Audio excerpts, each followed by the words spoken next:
estamos de volta aqui no estúdio do Conficast, o podcast do Espectro 2025, congresso idealizado por Dr. Tiago Castro. E agora estamos aqui com a Bianca Ida, a mineirinha. É paulista, né? É Isso. paulista, porém, Mineira de coração. exatamente, naturalizada, né? Desde quanto tempo você Exatamente. está lá? Há 10 Há anos. 10 anos? Não, mais de 10 anos, né, 14 anos. 14 anos já. Isso. Bianca, olha, seja bem-vinda ao Muito nosso obrigada. Conficast. Muito obrigado por aceitar o nosso convite. É muito importante escutar as terapeutas ocupacionais, porque toda a família que enfrenta, né, alguns problemas na questão de criação de filhos, principalmente quando tem o autismo, outros problemas, é importante ser assistido por um profissional. O que você Sim. acha disso? É muito importante, né, esse olhar da equipe, não só do terapeuta ocupacional, mas da equipe multiprofissional, né, para orientar, né, essa família, ensinar, né, a ter um olhar mais crítico e mais acolhedor, e não só Sim, de medo, né, de julgamento. sim, é verdade. O que te motivou a entrar nessa área? É o cuidar. Pessoas. Eu sou apaixonada por pessoas, por servir as pessoas, né, de entender a real necessidade daquela pessoa. Então, isso é o que me motiva, é o que me inspira e o que me inspirou, né, a entrar na terapia ocupacional. E eu não me vejo fazendo outra coisa. E qual que é a sua especialidade? Eu trabalho com a parte infantil, né, então atuo com a criança em desenvolvimento precoce, eh adolescente, né, até a vida adulta, em todas as áreas, autonomia, né, independência social, sensorial, motor. Entendi. E em cima disso, fala muito sobre a questão da organização, da criança ser organizada. Como que você orienta seus pacientes nesse sentido? Eu falo que a organização vem dos pais, né, a É, criança ela precisa de um adulto, ela precisa de um direcionamento.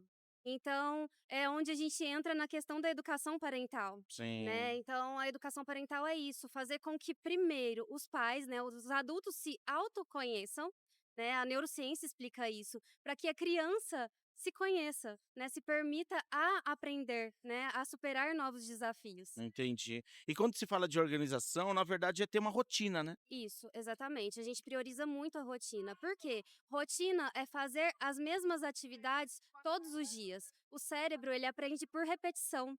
Né? Então, quanto mais a gente aprende, faz aquela atividade ou determinada situação, a criança ela vai aprendendo. Então, se ela tem a rotina, vai ficar mais fácil, né? Ela vai ter a previsibilidade do que vai acontecer, né? Dia após dia.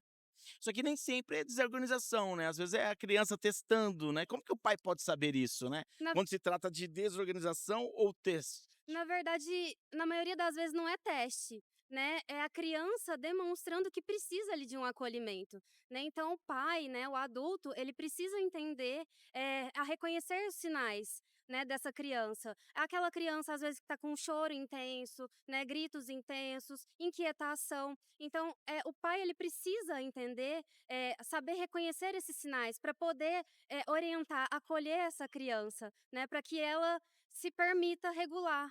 Permita a Entendi. entender, a compreender o que está se passando ali no ambiente.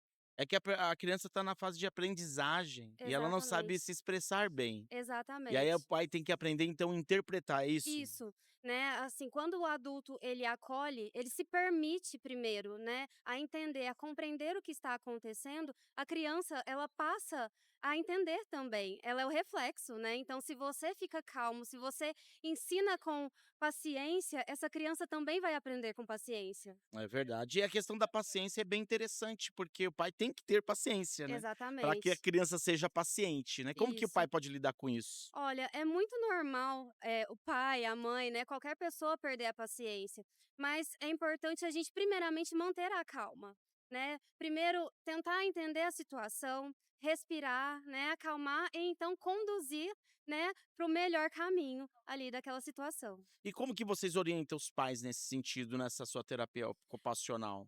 Primeiro a se autoconhecer, né, os pais precisam se permitir, né, aceitar, o que está acontecendo, as condições daquela criança e a partir daí a gente orienta: "Olha, determinadas situações você vai agir de tal forma", né, então ele se permite a conhecer, a aprender o que está por vir para poder ensinar. a própria entendi. criança. E às vezes tem que convencer o pai, né, porque tem que ser humilde, Exatamente, né, em reconhecer que às exato. vezes a falha tá nele, né. Muitas É difícil, vezes hein. sim, assim, na minha prática clínica, por quase 10 anos de formação, é comum, a gente ver, assim, principalmente atualmente, né, os pais deixando a responsabilidade com os profissionais, né, mas a gente também entende, compreende que são pais que estão cansados, às vezes com medo, né, ali vivenciando o luto, às vezes de um possível diagnóstico precoce. Então, eu peço, né, para esses pais, se permitirem, né, Sim. a receber esses profissionais, não só a terapia ocupacional, mas como a equipe, as orientações, se permitir a vivenciar aquilo que a criança também está vivenciando dentro de um consultório, da escola ou no ambiente, né, na sociedade.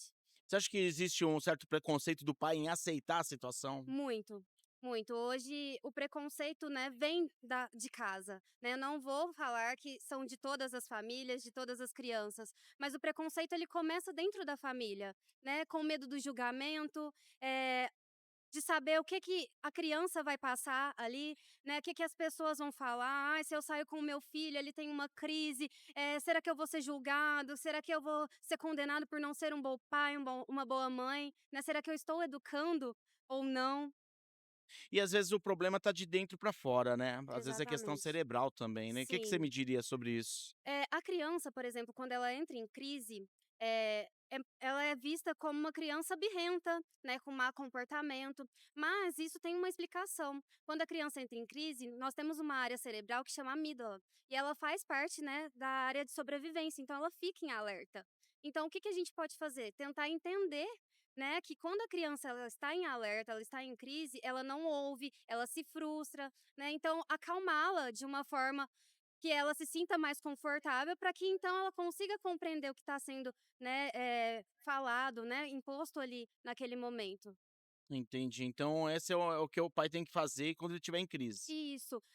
Tem outras questões também, o pai pode oferecer recursos, né, estratégias, como um abraço mais firme, movimentos como balanço, movimentos no chão, recursos sensoriais, tudo isso vai potencializar, né, que essa criança se acalme ali naquele ambiente, que ela consiga entender o que está se passando ali naquele momento. E que tipo de pais procuram você, principalmente hoje?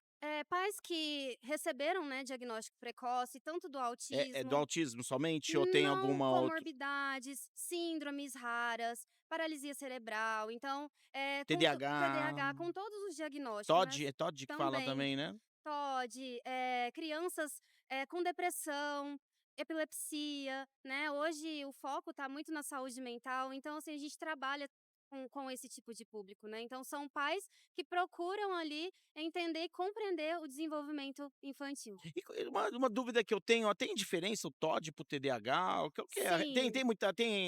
Eles confundem um pouco às vezes? Bastante, né. Hoje o TDAH ele tem a questão da hiperatividade, da desatenção, e ali o TOD ele é mais desafiador, são comportamentos disruptivos, né, que influenciam aquela criança, a ser vista como uma educada, uma criança, birrenta, e não é, né. Então tem vários, comportamentos, ensinamentos que a gente consegue diferenciar aí na E prática. qual que é o recado que você deixaria aí para os mineirinhos, para os seus pacientes, para os familiares? Pais se permitam a se autoconhecer. A partir do autoconhecimento, você, pai, mãe responsável, irá conseguir fluir com o desenvolvimento do seu filho. Bianca Ida, muito obrigado pelo seu depoimento, Eu que muito obrigado. agradeço.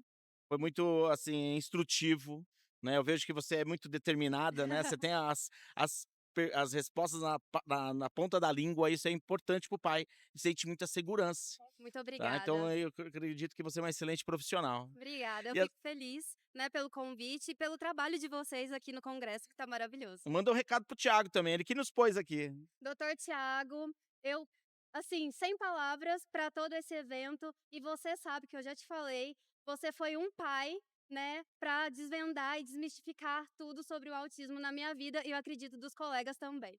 Olha, toda a minha equipe, só de escutar esses depoimentos, já por mais que eles não conhecem o doutor Thiago pessoalmente, mas o doutor já está aumentando o fã-clube que ele tem, porque mesmo a gente não conhecendo ele pessoalmente, como esse privilégio que você tem de conhecê-lo, pode-se dizer que a gente tem esse mesmo sentimento. E assim finalizamos mais uma entrevista aqui no Espectro 2025. Obrigada. E aí? sensacional. Foi